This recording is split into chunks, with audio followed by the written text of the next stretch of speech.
Berlatar di Jepang pada zaman pramodern, terlihat seorang wanita sedang menggendong bayi di tengah lautan yang luas. Wanita ini hanya menggunakan perahu ketek dan membawa alat musik bernama samisen. Dari belakang, ombak menghantam sang wanita dan menenggelamkannya. Perish.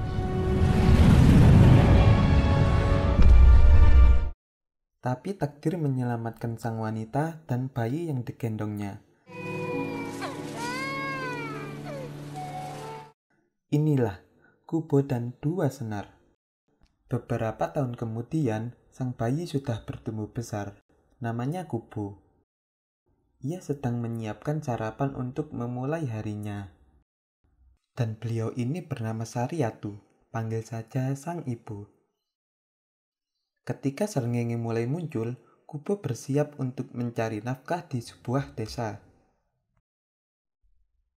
Di desa, Kubo berteman baik dengan warga desa, terutama sang nenek. Nenek pun menyarankan agar dipertunjukkannya nanti menampilkan monster ayam.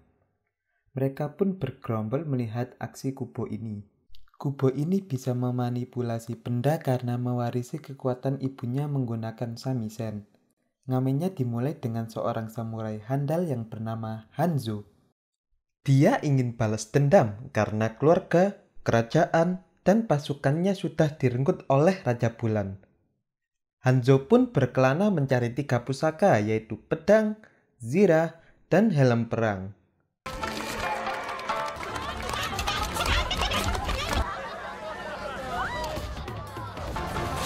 Penghujung cerita, Hanzo bertemu sang Raja Bulan, tetapi Kubo memberhentikan cerita tersebut karena sudah maghrib dan waktunya untuk pulang. Pas dalu, sang ibu menceritakan kisah samurai Hanzo, tetapi pada pertengahan cerita ibunya berhenti. Ternyata, scan di awal tadi sang ibu berusaha melarikan diri dari kejaran ayahnya, yaitu Raja Bulan dan saudari kembarnya yang ingin membunuhnya dan ingin mengambil Kubo. Tetapi kakek dan bibinya berhasil mengambil mata sebelah kiri Kubo. Sementara kisah yang biasa diceritakan yaitu samurai Hanzo adalah sang ayah yang mati karena berusaha melindungi istri dan anaknya. Saya jelasin kenapa sang ibu bisa seperti ini. Beliau menderita demensia vaskular karena sirahnya terbentur oleh batu. Demensia itu penurunan daya ingat dan mengidap sindrom katatonik yang disebabkan duka yang mendalam atas kehilangan suaminya. Semacam trauma gitu. Kalau sindrom katatonik, keadaan seseorang hanya bisa terdiam walaupun dalam keadaan sadar. Tetapi sindrom katatonik yang dialami sang ibu membaik ketika malam hari saja. Semisal kalian masih bingung, saya kasih link penjelasannya di deskripsi. Lalu sang ibu selalu mengingatkan Kubo akan 4 hal, yaitu agar selalu bersama sang ibu, tuan monyet, memakai jubah ayahnya, dan tidak keluar pada malam hari karena bisa digondol dedemit. Di pagi hari, warga desa terlihat sedang menyiapkan festival Obon. Saya jelasin sedikit tentang festival Obon ini, yaitu merayakan pulangnya para arwah keluarga atau leluhur dengan cara memakai lentera untuk berbicara kepada arwah dan menghanyutkan ke sungai ketika arwah hendak pulang. Sang nenek menyarankan agar Kubo ikut dalam perayaan tersebut sebelum malam.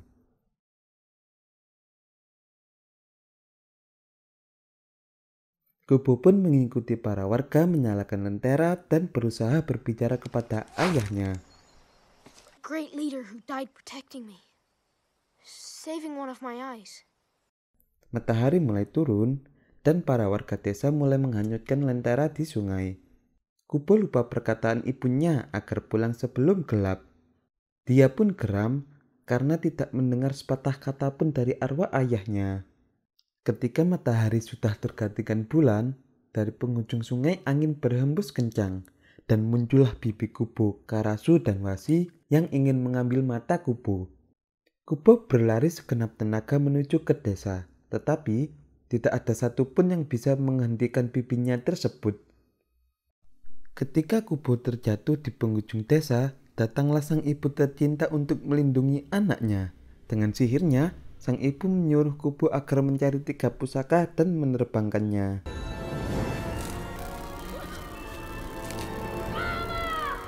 Kubo tersadar dan melihat jimat monyet hidup karena diberi sihir oleh ibunya. Si monyet menyampaikan bahwa sang ibu telah wafat dan desanya sudah hancur. Si monyet mengajak Kubo cepat bergegas mencari tempat berlindung.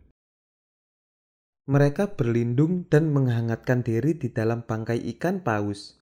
Di raut wajah Kubo masih memancarkan ekspresi sedih. Monyet pun membantunya menjalin rambut sang ibu yang tidak disengaja diambil Kubo untuk dijadikan gelang. Isu pun datang, Kubo tidak sengaja membuat origami samurai Hanzo ketika bermimpi memanggil ayahnya. Kita panggil saja samurai.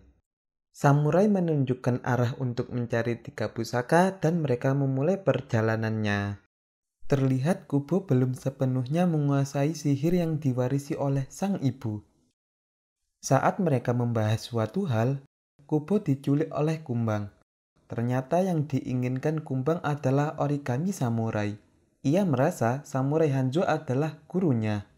Lalu Kumbang mengaku bahwa ia dulu bekas prajurit Hanzo namun dikutuk menjadi kumbang dan kehilangan ingatannya. Yang Kumbang ingat adalah dia prajurit setia Hanzo. Kubo yang mengetahui hal tersebut lalu memberitahukan bahwa ia anak dari samurai Hanzo. Kumbang pun mengabdikan dirinya kepada Kubo dan menunjukkan skill prajuritnya. Mereka pun melanjutkan perjalanannya mencari 3 pusaka. Samurai dengan sigap menunjukkan tempat pusaka. Ternyata mereka menemukan batu tengkorak. Blus! Mereka pun terjatuh dan menemukan pedang yang tertancap pada tulang. Lalu Kumbang mengambil pedang tersebut. Ya, biasa, seperti di film-film lain, mengambil pusaka pastinya gak sesimpel itu. Lalu tulang di sekitarnya mulai menyatu menjadi monster tengkorak. Mereka pun melawan dan berusaha mengambil pedang yang asli di kepala tengkorak.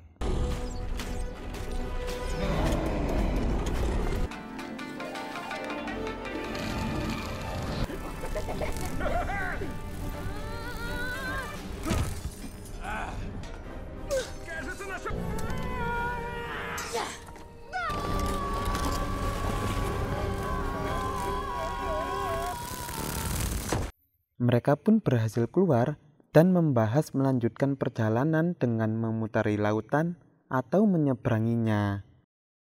Ketika mereka berdua berdebat, Kubo pun memainkan kentrungnya. Kok kentrung? Samisen. Kubo pun memainkan samisennya dan membuat kapal dari kumpulan dedaunan. Di perjalanan, Kubo belajar memancing ikan dengan panah untuk dimakan mereka bertiga. Ketika asiknya makan, Kubo menceritakan bahwa sebelum memulai perjalanan, ia bahagia sekali menjadi pendongeng meskipun tak bisa mengakhirinya dan hidup bersama sang ibu yang dicintainya. Tidak berselang lama, mereka tiba di pusaka yang kedua. Kubo menjelaskan bahwa di dalam sana terdapat monster mata yang bisa membangkitkan rahasia dan kenangan terburuk yang ada dalam diri yang dilihatnya. Kumbang pun menawarkan diri karena dia percaya bahwa monster tidak terlalu mempengaruhinya. Kumbang pun belum juga muncul, lalu Kubo khawatir dan ikut menyelam. Bibinya yang bernama Karasu datang dan gelut pun tak terelakkan.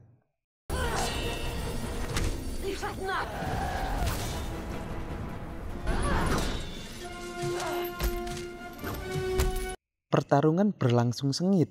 Monyet terkena sabit Karasu, tapi ia langsung membalikkan keadaan dengan menebasnya dengan pedang. Di sisi lain, Kubo berhasil mengambil pusakanya, namun ia juga terkena sihir monster mata.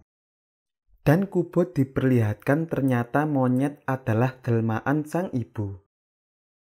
Untungnya, dengan sikap Kumbang datang dan menyelamatkan si Kubo.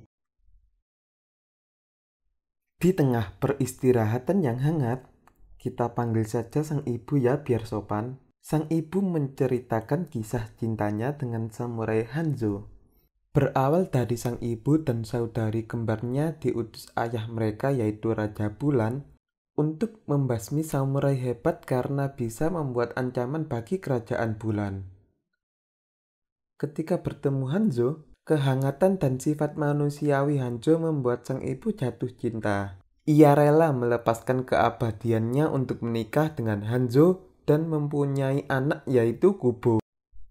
Raja Bulan murka karena pengkhianatan sang ibu tersebut, berusaha mengambil kedua mata cucunya dan menjadikannya makhluk abadi yang tidak berperasaan. Samurai Hanzo mengetahui hal tersebut, rela mengorbankan semuanya termasuk nyawanya. Karena itu, sang ibu melarang Kubo untuk keluar malam agar tidak ditemukan oleh kakek dan bibinya. Ketika tidur, Kubo diimpeni bertemu kakek-kakek keceng. Kakek tersebut memberitahukan pusaka terakhir yaitu helm ternyata berada di kerajaan samurai Hanzo. Mereka berangkat mengikuti arahan dari mimpi Kubo dengan cara berjalan menuju arah matahari terbenam. Setibanya mereka mencari informasi apapun yang bisa didapat.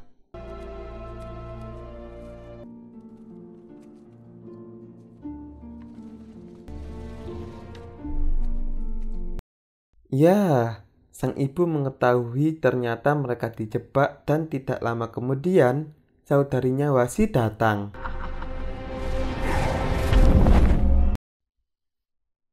Lalu Wasi membuka rahasia terbesarnya bahwa Kumbang adalah samurai Hanzo yang dikutuk dan diambil ingatannya. Di tengah penjelasan tersebut, Kubo memukul bibinya dan gelut pun terjadi lagi.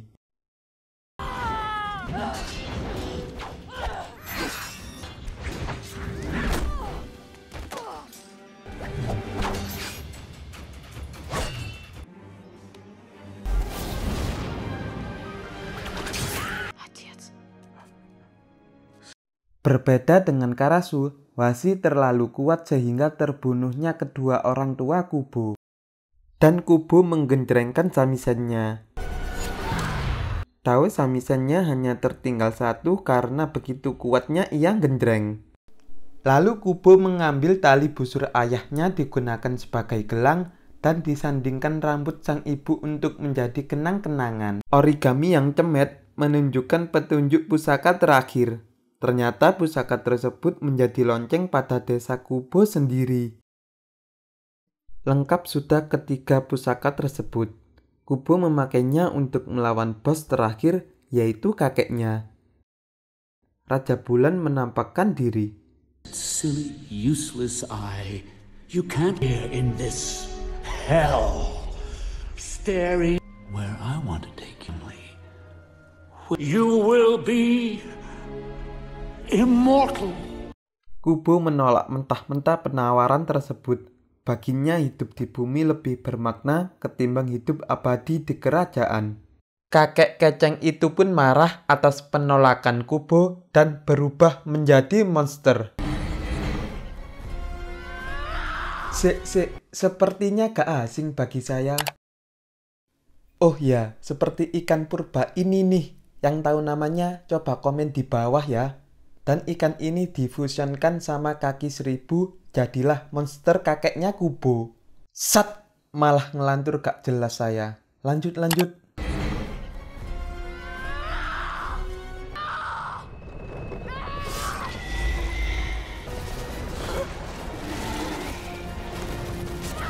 Di awal pertarungan, Kubo bisa memberikan perlawanan, namun di pertengahan, Kubo dibuat kewalahan sehingga terpental sampai ke pemakaman. Lalu Kubo teringat perkataan sang ibu bahwa sihir terkuat adalah kenangan dan bukan kepada ketiga pusaka itu. Kubo pun berinisiatif memakai rambut sang ibu, tali busur ayah, dan rambutnya untuk dijadikan senar samisen. Digenjrengnya samisen itu membuat lampion di sungai menjadi arwah yang bercahaya. Genjrengan kedua membuat Berir yang mengitarinya. Dan genjrengan terakhir membuat kakeknya menjadi manusia seutuhnya. Karena sihir Kubo, kakeknya kehilangan keabadian, kekuatan, dan ingatannya. Kakek tersebut lalu menanyakan seperti apa jati dirinya dan warga desa pun mulai mengajar bahwa si kakek adalah orang paling baik di desa. You're a great example.